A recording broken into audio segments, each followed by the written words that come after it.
Welcome to episode number 1 of the Nurture with Grace podcast. We're your co-hosts Ruth and John Kiama. Hello there, nice to meet you all. In case you haven't worked out, we are a couple, we are a married couple. We've been together for the better part of the last 17 years, which is a big chunk of our adult life, right? So this podcast is all about sharing our experiences and journey and all the things we've learned throughout our journey as parents who parent a very beautiful autistic boy. Yeah, so we'll be sharing through the beautiful part of the journey and the challenges as well, because there's lots of them as well. What we're learning and hopefully what we can learn from, you guys there watching. And please put your comments on the podcast. We'd like to hear more from you. Absolutely. So we want to hear your comments. We want to know your thoughts. Just to give you a bit of a plan of how this podcast will evolve over time, and what we're hoping to do is we want to share our journey. So, full disclaimers: we are not parenting experts. We are not one of those influencer families who is good at social media. In fact, we are very, very private.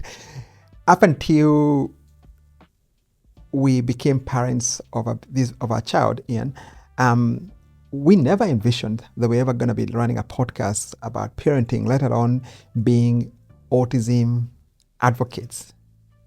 Yeah, absolutely. But yet here we are. So it's been a beautiful journey. It had its ups and downs. And what we're trying to do is we're trying to create what we wish we had when we started this whole process, and some of the lessons we've learned and some of the things we're still learning and unlearning, because there's a lot of stuff to learn. And so we're hoping to bring you along the journey, share the lessons, share the resources, share anything that has worked for us and what doesn't work for us. And hopefully we can get some feedback from you people, from you. The podcast is probably going to be me and Ruth talking about what we've learned and some of the things we're doing. And from time to time, if we have a topic that is way beyond our heads, we will try and bring in an expert who knows what they're talking about. So, like I said, we're not experts. We're not here to give you advice. We're just here to share our journey, and hopefully, what we've learned and our experience can be able to have a big impact for you. Yeah, and also some of the reasons really that we decided to do a podcast is, like many other people out there, there's a lot that is unknown regarding autism, especially if you've never been on this journey. There's a lot to learn, and it can be overwhelming. And we know there's a lot of stigmas, there's a lot of misconceptions, there's a lot of limiting beliefs, wrong beliefs. There's a lot of misguided information out there that keeps everybody locked up and not be able to share their story or talk to anyone or seek help. And definitely that's one of the things that's got us thinking, well, we want to learn, we want to help others, we want to grow together. So we are looking forward to this as a positive experience. As we mentioned before, it has challenges, so we don't deny that. Which we also know is the reason why some people are not able to get the help that they need, because you've already got a lot going on. Yeah. But just knowing you're not alone, there is many other parents who are out there. There's friends, there's families, there's support groups, there is communities out there. And we definitely want to create such a community, because we found for us, communities have really helped us. Online communities, people we don't know, which is the one reason that got us to this place of doing a podcast. I certainly am not an out there person. Yep. I'm a very private person. Doing a podcast is probably one of the hardest thing for me to do. It's not something I wanted to do, but at the same time, the reason I've chosen I want to do this is because I have got help from other people, strangers online. So if I can help one person out there feel they're not alone, then my job will be done. Absolutely. And to be honest, I'm very proud of you. My wife is on the podcasting and social media type. So yeah, proud of you, Han. I think it might help for people to understand a little bit about our parenting journey and how we got there and some of the challenges we even had in the process before we even got to the autism part. Do you want to pick it up a little bit? Yeah, so we've been married for a while. I think it's about 17 years or something. We've been together for 17 years. We've been married for 14 years. Oh, there you go. It's better with numbers than I am. There you go. So, boys do remember dates, right? Yeah. I'm better with yeah. So I guess like every other couple, you date to get married. And then, we wanted to travel. So we traveled the world for a good number of years. We worked on our careers. We did things we wanted to do before we had children. We enjoyed all that. It was a choice that we made. And then we got to a point where we decided we wanted to go on the parenting journey. So we did. It did take us a while to get there. And eventually when we did get pregnant, all excited, we're expecting, we'll go ahead and have this wonderful child, but we didn't. That did not happen. So we did have some miscarriages along the way twice. So that was very disheartening. Like anybody who's been on that journey, they would know it was not an easy journey. I think for me, it's probably one of the most painful things I've ever been through as an adult. So if you are navigating through that right now, our hearts go out to you. Man. Yeah, absolutely. And not an easy journey. But thank God, third time, then we got a lovely boy. Pregnancy was great, no problems. Everything went according to plan.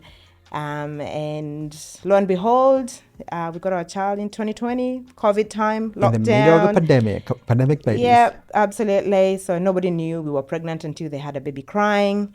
So, we were all locked down. We had no visitors. We had nothing. It was an interesting time, as everybody would remember. And all the 2020 children obviously took forever to get immunity because they never were exposed to anybody. So when they went to childcare, they were very sick.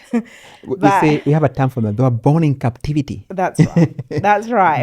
It was challenging as well. Born and bred in captivity. That's probably a story for another day. But it was very challenging as well, having a child and not having your family come and visit you, see your baby and all that. But that's a different story. But lo and behold, everything was going well as we thought, and he was growing well, ticking all the boxes until somewhere maybe I can't remember, maybe 2 years old. Around 18 to 2 years old, we started noticing 18 months to 2 years old is when we started noticing just a few things were just a little bit, not meeting his milestones. But we just thought, like every other parent, every child is different. Yep. We all know that. They'll be fine. They'll grow out of it. Yeah, even twins, there's no two babies who are ever the same. So we thought, all right, he'll grow, he'll get out of it. He'll talk, he'll catch up with all the others. But no, he was not. If anything, we just noticed he was just falling behind.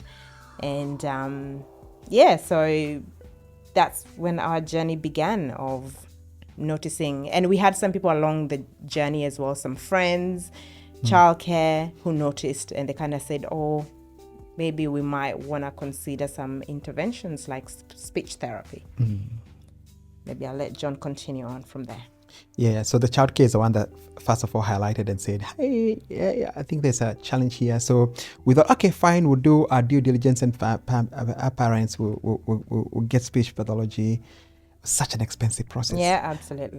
Such an expensive process. And the challenge with some of these things is, and what makes it hard is there's no imminent end. Like, it's not like, the thing about being autistic is like your child is not sick. So it's not like you're going to take them to the hospital, they get a few things and then they're done, or maybe go to do some speech pathologists, have a few sessions and then they're fixed.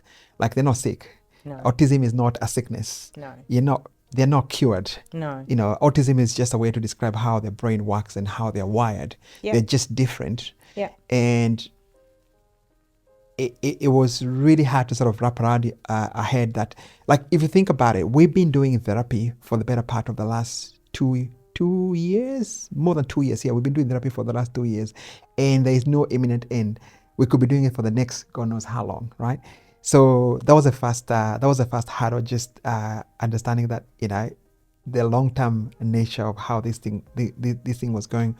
So yeah, we had the initial we had started doing therapy, and then at some point in time we thought he's still looking like he's behind his milestones. Obviously, he couldn't talk. The level of insight and comprehension, and also all those markers you expect.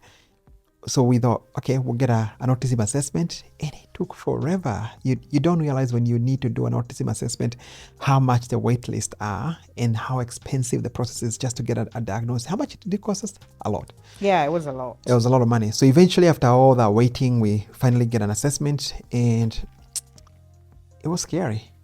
Yeah, and initially, I remember, I think we delayed that process. Yeah, we were in denial. We were in so much denial. We thought he was gonna, quote unquote, get better. Like, we thought, oh, he'll be fine. He'll grow out of it. And I think if you're a parent or grandparent or like someone close to someone with an autistic child, and you're feeling that denial, you don't want to have acceptance, we do not judge you. Yeah. We know what it's like to not want to accept something like that. And it's really, really hard because, and we'll talk about this. We'll dive deep into that in future episodes.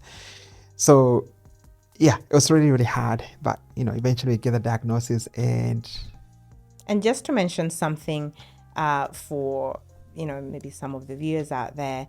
I mean, for us, we are of the Christian faith.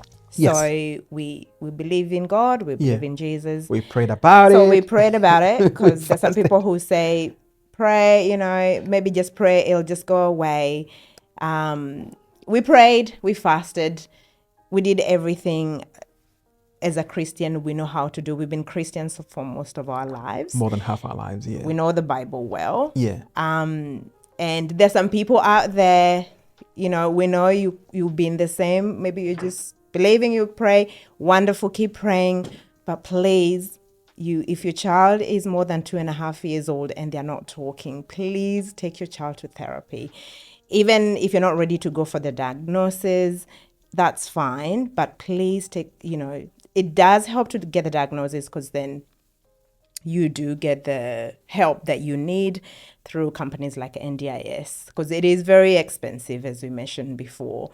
And as we mentioned before, we did do it. We did start taking our son for therapy on our own. It's very expensive, and without the support of NDIS. And at the same time, you don't see much when you start taking the child initially. And I think the challenge with therapy is you don't get to see the results straight away. It kind of feels like a very expensive play. And for us, we've been doing speech pathology and occupational therapy for almost a long time before we start to see the results. I think it's not until the 6 months down the line that we started to see some changes. Yeah, probably the last, just maybe under a year. About under a year. Is when you start seeing. And every child is different. We're not saying this will work for every child. Every child is very different. But I think it's just walking in that journey knowing it's not just a quick fix. It's not like when you have a cold, you take your medication and you're good to go. It's a process. And I think you mentioned that point about obviously us being of the Christian faith, and we prayed and we fasted about it. For me, the one thing that I've felt and that has given me peace in my heart and that has allowed me to sort of stay focused throughout this journey as a dad and as a parent is, as we prayed about it, what I felt is the plan that God has for our child will come to pass. Yeah. Regardless of what we think, God has a big plan and a purpose for our child. And his plan will come to pass regardless of how we think it's supposed to be. Because as a parent, you have the plan and a purpose you have for your child. And that's very normal. That's normal. That's how we're created. We're created to nurture. We want to nurture our parents. We have dreams and hopes for them. And we have ideas of how we think that their lives are going to turn out, but God has bigger plans for them. Yeah. And I know that whatever God has planned for my son, it's still going to come to pass. It might not happen the way I envision it in my head, but it's going to happen regardless of regardless of how I expect it to turn out. So, and I think what we've done is over time we've started to sensitize ourselves within. The more we've delved in the autism community, the more we've seen how capable people are, and the more we've noticed many people that you don't think are autistic are actually autistic. And we've been able to see a lot of people live full lives and do great things in life. And remembering, obviously, the autism is a big spectrum. There are some people who are on the other end of the spectrum who are not able to do much for themselves. And there are people like the Einsteins and the Elon Musks of this world who are absolute geniuses in what they do. So it's understanding that it's a spectrum. Yeah. Yeah. And I think I might have mentioned this, or part of the reason why we want to share this is, as we mentioned, there's stigma. A lot. Because there's a lot of misunderstanding. Yes. And unfortunately, sometimes people don't get the help that they need. Especially within our culture. Yeah. If you have to address the big elephant there, within our culture, we have a lot of misconceptions around it. Yeah. We think it's a sin, it's whatever, Yeah. Whatever it is that you think. Yeah. And unfortunately, the longer we leave the children without the supports that they need, the harder it is. These interventions work best from a young age.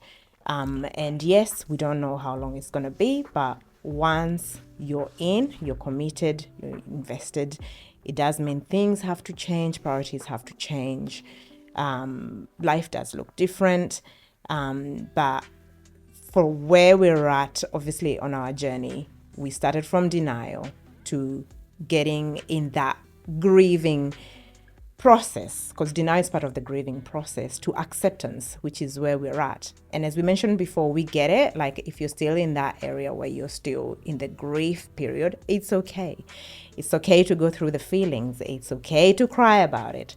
It's okay to feel all the emotions. That's actually okay to do that. We went through that ourselves. And we occasionally go through that. And sometimes. we still do. We occasionally go through that. So I don't want to create the illusion that, oh, here we are, or the other end of the rainbow. We are now all happy. Everything is dandy. No, we go through, and look. We have ups and downs. We have our ups and downs. And I think the reality is, the good thing is our son has really improved. Some of the things we are seeing in our boy today are things we could only pray and believe for, to see him communicating, to see his personality come alive, to see he's such a cheeky boy. But he will go through moments. Yeah. He will have a full-on tantrum. He will, because meltdown. Yes. It's a meltdown. There's a big difference between a tantrum and a meltdown. Absolutely. A meltdown. I won't call it a tantrum. Yeah, thank you so much for correcting me. Yeah, and there's a very big difference. A meltdown is they can't control it. Yeah. It's sensory overload. It's lack of not finding the right word to say something. So he will get overwhelmed, he will cry. And I think the worst, the most, I guess, painful thing for a parent is not being able to fully help your child when you know they're going through a very tough time. So yeah, we go through a lot of very high highs and sometimes very, very low. And we've got a boy that is full of energy. I think he's ADD like a dad. So it's been a journey. Yeah. But I guess what we're hoping to do is share what we've learned, what we're still learning, the resources that have helped us. And what we're hoping, like I said, we want to create a community of people.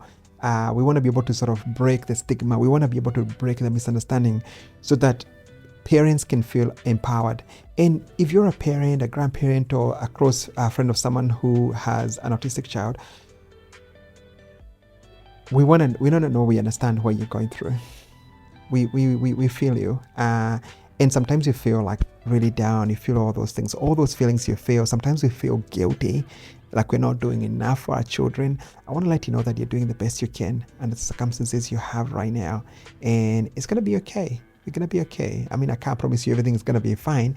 But, we've got this. God shows us for a reason. I still believe that sometimes. God shows us for a reason. He picked us to be the best, the parents for these kids, because he knew that we will be able to nurture them gracefully, with grace, and fulfill what plan he has for them.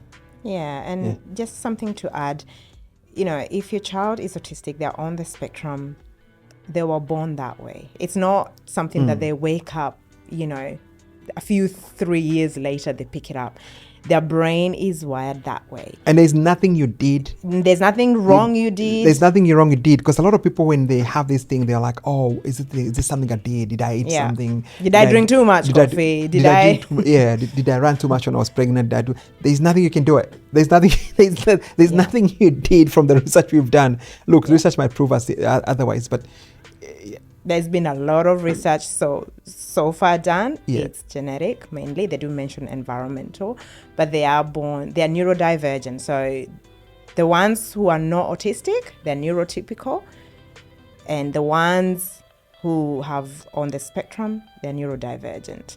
So the thing that we can do, the best that we can do, is work with them, learn. So we are having to learn a lot ourselves. We are requiring to empower ourselves. Yes. And we'll be talking in the other podcast what we are finding is working for us.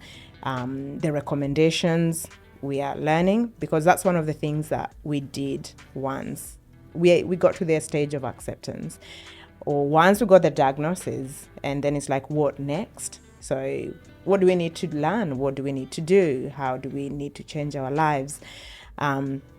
And we're on this, and we'll keep working on it. We're constantly learning. We're constantly evolving. If you look at our WhatsApp messages between the two of us, a lot of it is just sharing resources. I saw this clip, I saw that. So we're constantly empowering ourselves to do the best we can. To do the best we can. And that's what we're hoping to do in this podcast, is help others walk along. Walk along you, tell you that you're doing a good job, share what we are learning, any resources that are that we found useful, and hopefully that empowers you. So the best way, what we recommend is, what we encourage you to do is let us know from the comments, what is your journey? What are some of the experiences, some of your experiences? If there's anything you would like us to cover in the podcast, please let us know. Put it in a comment so we can cover it in future episodes. We might be able to bring in experts who can be able to expand our knowledge and help us address certain topics. We have access to a lot of people that can help us address certain topics. And yeah, we can do this. I think we can all do this. Yeah, I think, we've got these parents. We've got this. Yeah, and I just want to add one more thing before we come to an end that I mentioned earlier, just came to my mind when I mentioned about the grief part. We don't grieve that we have a child who's autistic. Sometimes you grieve the life you thought you were going to have as a parent. Sometimes you dream, by this age, we'll do this, we'll be traveling, that we'll be doing these many things. And then you realize, oh, wait, actually, I'll be doing more therapy probably rather than traveling the world as much as I want to do this. So no, we don't grieve the child that we have. We love our child. We can't love our child any more than we do right now. He is the joy of our lives. Absolutely. But it's grieving the life that you thought you had and accepting the life that you currently have and working with that. That's where we're at. And we'll break down that in other episodes. Thank you so much for tuning in. Please please like, please share. And if you know anyone who is going through this journey as a friend, please feel free to share these resources to them. And I hope it can be a blessing to them. Thank you. Thank you. Bye.